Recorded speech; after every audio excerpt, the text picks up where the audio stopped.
Hello everyone, welcome to my YouTube channel English literature zone. आज के video में हम लोग सैमुअल जॉनसन का काफ़ी famous work life of pope को डिस्कस करेंगे।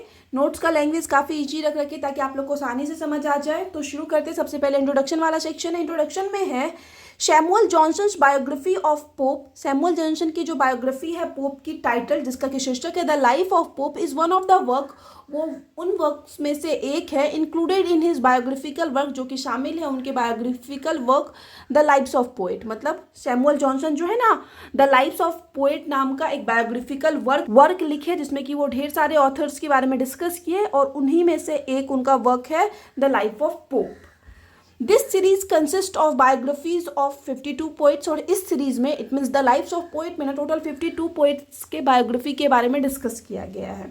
But life of Pope has been regarded as the best, लेकिन उनमें से जो है ना द लाइफ ऑफ पोप को सबसे बेस्ट माना गया, सबसे अच्छा माना गया है। This biography was publish between 1779 and 1781। इस बायोग्राफी को जो पब्लिश करवाया गया 1779 से लेके 1781 के बीच करवाया गया। The essay is divisible into 3 parts. इस एसे को 3 पार्ट्स में डिवाइड किया गया था, बांटा गया था। इन पार्ट 1, पहले पार्ट में, he gives an account of life and career of pope. He it means जो सैमुअल जॉनसन है ना, वो पोप के जीवन के बारे में और करियर के बारे में बात करते हैं। एंड वेरियस क्वारल्स, और ढेर सारे क्वारल्स इट मीन्स झगड़ों के बारे में बात करते हैं। इन विच ही वॉज इंगेज, जिसमें कि वो शामिल थे, इट मीन्स पोप शामिल थे। Part 2 is devoted to his consideration of the character of Pope. Part 2 जो है पोप के चरित्र पर विचार करते हुए, वो मतलब पोप के चरित्र को लेकर, कैरेक्टर को लेकर क्या सोचते हैं ना, उस चीज़ पे विचार करते हुए डिस्कस करते हैं। मतलब पार्ट 2 में मेनली पोप की कैरेक्टर के बारे में डिस्कस किए हुए हैं। एंड इन पार्ट 3, और वहीं पार्ट 3 में Johnson examines critically the various work of Pope. Part 3 में जो है जॉनसन पोप के ढेर सारे वर्क को एग्जामिन करते हैं, इट मीन्स आलोचनात्मक तरीके से निरीक्षण करते हैं पोप के ढेर सारे वर्क्स का। ठीक है, अब हम लोग सबसे पहले बायोग्राफिकल डिटेल के बारे में पढ़ेंगे। Johnson provides a comprehensive account of pops life. Johnson it means Samuel Johnson जो है ना, वो पोप के जीवन का विस्तृत विवरण देते हैं। डिटेलिंग हिज अर्ली ईयर, जिसमें कि वो उनके शुरुआती ईयर्स, साल के बारे में डिस्कस करते हैं, एजुकेशन के बारे में डिस्कस करते हैं। एंड चैलेंजेस ही फेस्ड, और जिन जिन चुनौतियों का सामना करना पड़ा पोप को, उसको भी डिस्कस करते हैं। इंक्लूडिंग, जिसमें कि शामिल है हिज हेल्थ इशू, उनका हेल्थ इशू मतलब जो हेल्थ से रिलेटेड प्रॉब्लम हुआ था पोप को, उसको डिस्कस करते हैं। फिजिकल डिसेबिलिटीज इट मीन्स शारीरिक जो प्रॉब्लम था पोप को, उसको भी डिस्कस करते हैं। फ्रॉम द वेरी बिगनिंग, मतलब बिल्कुल स्टार्टिंग में ही ऑफ हिज करियर, अपने करियर के, मतलब पोप जो है अपने करियर के स्टार्टिंग में ही, Pope was remarkable genius and a precious child. Pope जो थे एक रिमार्केबल जीनियस, इट मीन्स हो जाता है असाधारण प्रतिभाशाली, मतलब ऐसा प्रतिभा जो कि मोस्टली नहीं देखने को मिले, मतलब जो कॉमन ना हो। तो असाधारण प्रतिभाशाली, प्रीशियस इट मीन्स हो जाता है बहुमूल्य या फिर उत्कृष्ट चाइल्ड के रूप में जाने जाते थे अपने शुरुआती दिनों में ही Pope. At the early age, यानी स्टार्टिंग के उम्र में ही, शुरुआती एज में ही, of Pope translated a part of Ovid's metamorphosis.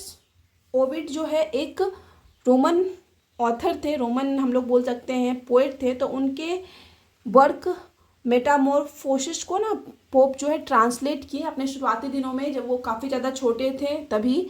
He had inborn poetic gifts, उनके अंदर ना इनबॉर्न इट मीन्स जन्म के साथ ही पोइटिक गिफ्ट थे, इट मीन्स काव्यात्मक प्रतिभा थी। फ्रॉम द वेरी बिगनिंग, मतलब बिल्कुल आरंभ से ही, Pope had great attraction for Dryden. Pope का जो है काफ़ी अट्रैक्शन था, आकर्षण था ड्राइडन को लेके।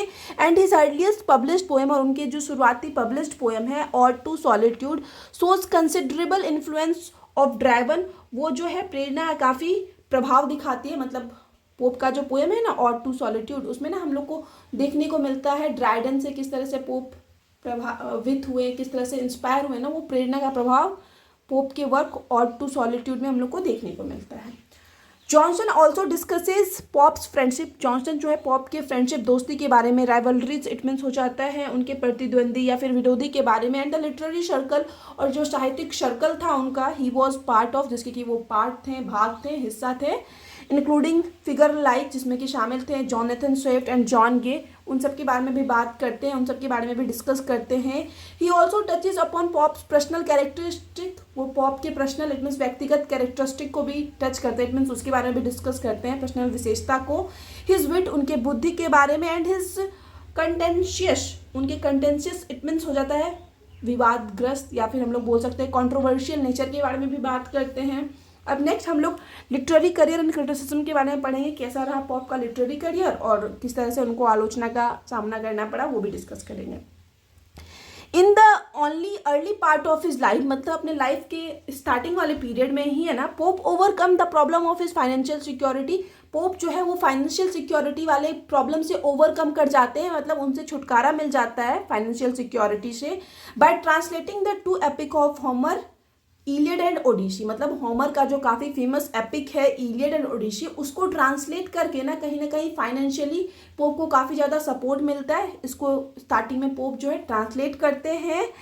विच we are among the most successful epic of the 18th century, जिसको कि 18th सेंचुरी का ना मोस्ट सक्सेसफुल एपिक माना जाता था। किसको? इलियड को, ओडिसी को। ओडिसी को पोप ट्रांसलेट किया और इससे उनका फाइनेंशियल प्रॉब्लम दूर हो गया। Doctor Johnson was once asked, doctor Johnson से एक बार पूछा गया whether Pope was a poet, कि क्या पॉप जो है एक पोएट है, कवि है। And he asked in return, तो वो रिटर्न में मतलब जवाब देते हैं, प्रतिक्रिया देते हैं, if Pope be not poet, कि अगर पोप जो है वो पोएट नहीं है, where is poetry to be found, तो फिर पोइट्री कहाँ पाई जाती है, कविता कहाँ पाई जाती है अगर पोप ही पोएट नहीं है तो। Johnson offer A nuanced critic of pops poetry. अब जॉनसन जो है वो न्यूआंस्ड, इट मीन होता है सूक्ष्म या थोड़ा सा आलोचना भी करते हैं पॉप की पोइट्री का।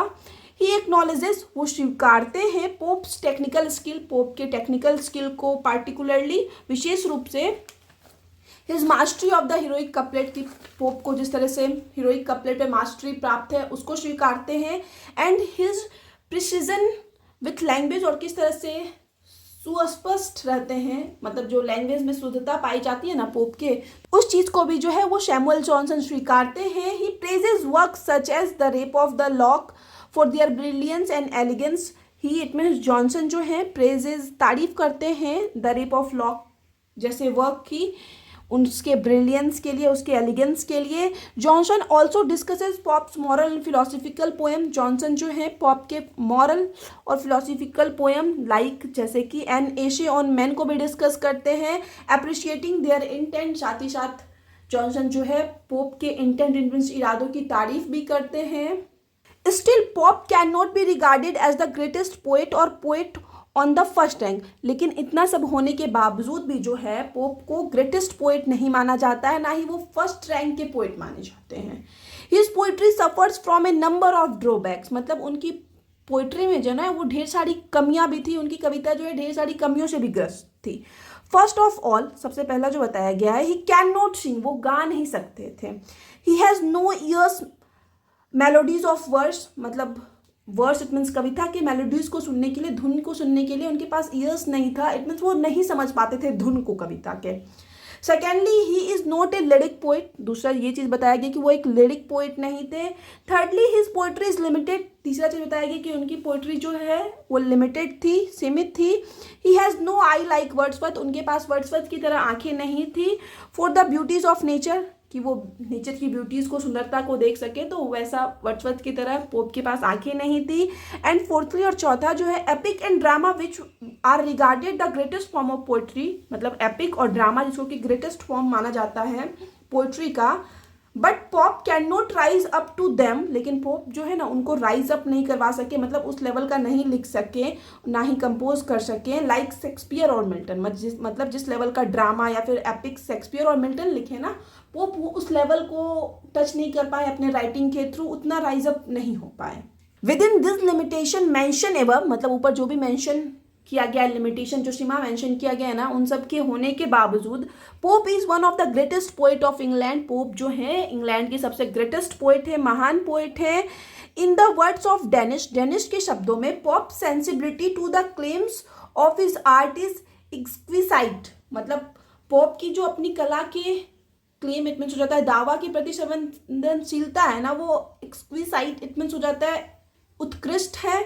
The adaptation of his style, कि जिस तरीके से वो अपने स्टाइल को अडेप्ट किए हुए हैं, अनुकूल किए हुए हैं अपने स्टाइल के अकॉर्डिंग टू हिज सब्जेक्ट, अपने सब्जेक्ट में। Shows the hand of A master, वो दिखाता है कि वो मास्टर्स थे अपने स्टाइल के ज्ञाता थे, मास्टर थे।